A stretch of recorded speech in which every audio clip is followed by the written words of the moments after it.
Hi, నేను మీ ఏవంశీ Krishna, consultant orthopaedic surgeon, విధాత hospital, Vijayawada. So, ఇవాళ topic వచ్చేటప్పటికి బాక్సర్స్ ఫ్రాక్చర్ అండి. సో, బాక్సర్స్ ఫ్రాక్చర్ అంటే ఏంటి? సో, బాక్సర్స్ ఫ్రాక్చర్ అంటే మన చేతిలో ఈ చిన్న వేలు ఏదైతే ఉందో, ఆ వేలుకి సపోర్టింగ్ ఎముక దీన్ని మెటాకార్పల్ అంటామండి. Fifth metacarpal. ఈ బోన్ ఫ్రాక్చర్ అయితే దాన్ని బాక్సర్స్ ఫ్రాక్చర్ అంటాం. సో, దీనికి బాక్సర్స్ ఫ్రాక్చర్ అని పేరు వచ్చింది. ఏమన్నా బాక్సర్స్‌లో కామన్‌గా జరుగుతదా అని మీకు డౌట్ రావచ్చు. ఈ ఫ్రాక్చర్ అనేది బాక్సింగ్ చేసే అథ్లెట్స్‌లో రాదండి. ఎవరైతే యాంగర్ ఇష్యూస్ ఉండి కోపంలో చుట్టుపక్కల ఏదుంటే అది గుద్దటం చేస్తారో వాళ్ళకి కామన్‌గా జరిగే ఫ్రాక్చర్స్ అండి.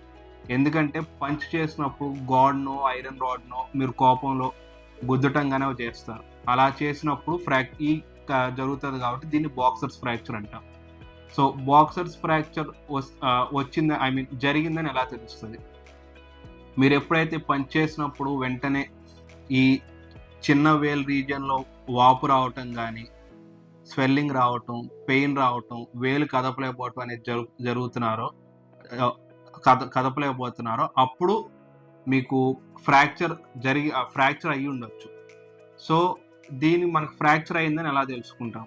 సో, నార్మల్‌గా ఎక్స్‌రే చేస్తే ఎక్స్‌రేలో తెలిసిపోతదండి. బోన్ ఫ్రాక్చర్ అయిందా లేదా అని. సో, బాక్సర్స్ ఫ్రాక్చర్ అయ్యింది. అయితే తర్వాత ఏం చేయాలి?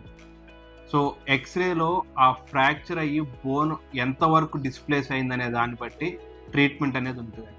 సో, ఒకవేళ మీకు ఫ్రాక్చర్ అయ్యి బోన్ ఎటు కదలలేకపోతే జస్ట్ ఒక స్లాబ్ పెట్టేసి నార్మల్‌గా ఒక 6 వీక్స్ ఉంచితే అది హీల్ అయిపోతదండి.